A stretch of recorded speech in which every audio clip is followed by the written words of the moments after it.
Hi guys, good morning and good afternoon everyone. Happy New Year to everyone. So we are here, check in hotel. So here's my kids swimming. Today is December 30. So before New Year's Eve come, we're going to celebrate our one night here. So I let my kids do swimming. Namiss na po nila mag-swimming, kaya ayan, pagbigyan habang naka-holidays. Naka-holidays sila, school holidays. So we're giving time for the kids. Kiddos time. So we're here with my two kids. Say hi! Say hi guys! Hello! And ayun naman yung aking irog. Yun o, tinutulog. Yung lifeguard. Yung lifeboy. Is it lifeboy or lifeguard? Lifeguard, patugan na lifeguard. Ayan, nakapag-relax before the year end. So, our year end getaway with the family. That's my husband. Because you always not see him in my vlog. Because he's always busy at work now. He has got a chance to have a time with us, family time. So, ayun.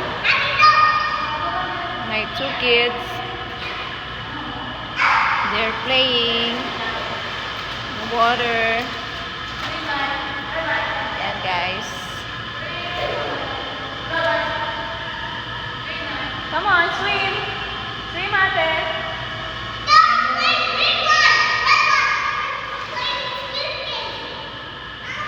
Yung bunso ko, hindi pa siya ganong marunong mag-swimming.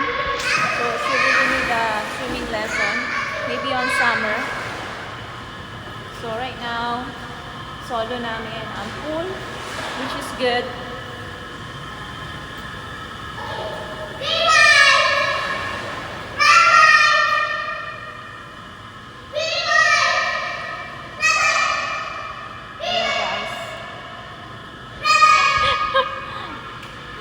What's that game?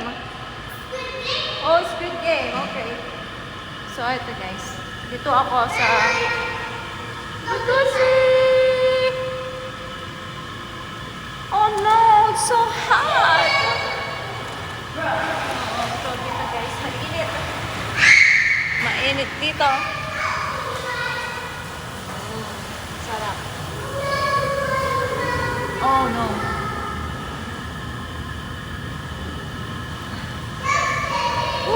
Sarap.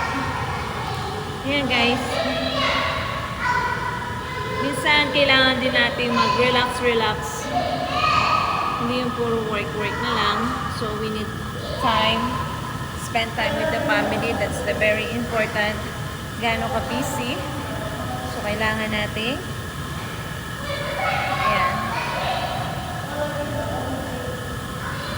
So one of their requests while they are in a school holiday.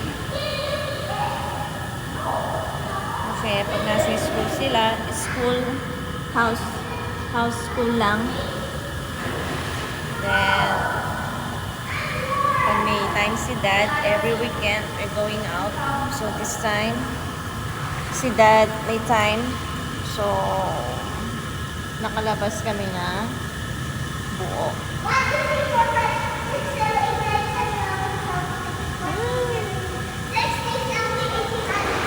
Bunso.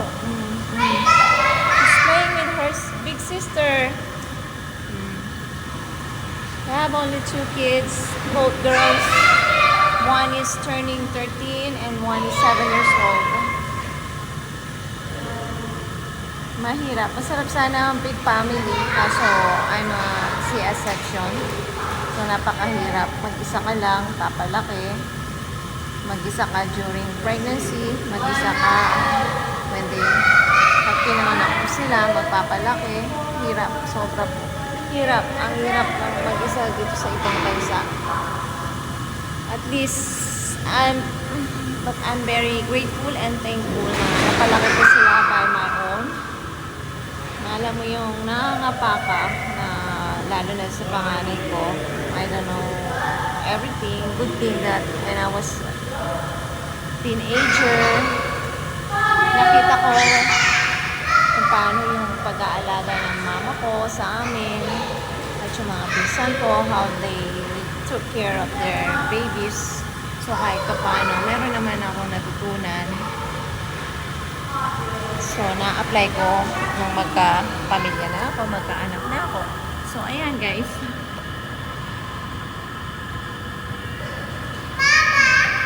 Sarap lang sa pili yung napalaki mo sila.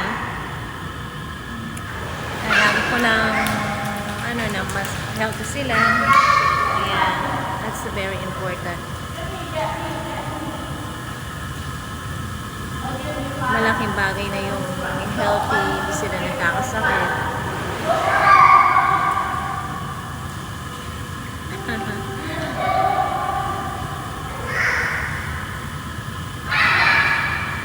Napaka-importante yung family time. Kasi minsan lang silang maging bata at ang bilis ng panahon ngayon, oras. Nung nangamalaya, malaki na sila. So, treasure and enjoy the moment while they are young. Kasi hindi na sila babalik pa sa pagkabata. Yun na lagi kong sinasabi. Kung pwede nga lang na maging baby na lang sila forever. Kaso hindi eh. Paglaki nila, may sarili-sarili na silang mundo. Baka ayaw nila ako makasama pag matanda na ako. Which is I always practice them now. Whatever happens, we're all one. One for all, two for all.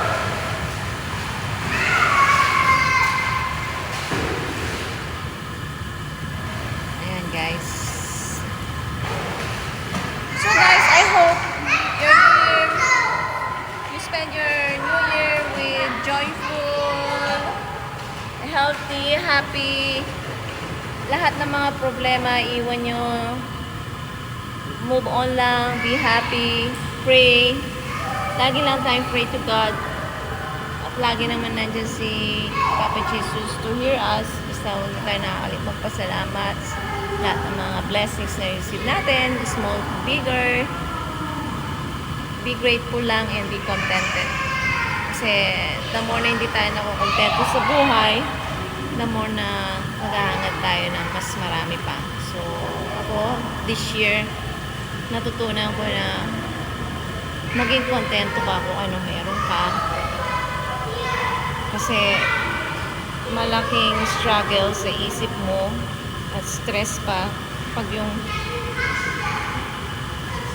hinahangad mo yung mga bagay na hindi mo marating. Alam mo yung mas ma-happy ka na lang sa mga nararating ng ibang tao, mga kaibigan. Mas maganda yun eh. Yung walang hatred. Be happy. Kung sila narating nila yung mga ganun bagay, maging masaya tayo. Which is everything falls in the right time. Basta kung ano yung binigay ng Diyos, maging masaya tayo. At lagi lang tayo mag-pray. Hindi naman tayo babayaan ni Lord. So, yun lang guys. Give your time with your family, especially kayo na mga kabalet ko na nanonood, mga sister. Enjoy the time with your family. Be happy always and spend time to them, especially to your kids. Hindi na natin mababalik yung panahon. Let's make memories that we can cherish forever. Okay, bye everyone and happy New Year. God bless you all. Love you. Mwah, mwah, mwah.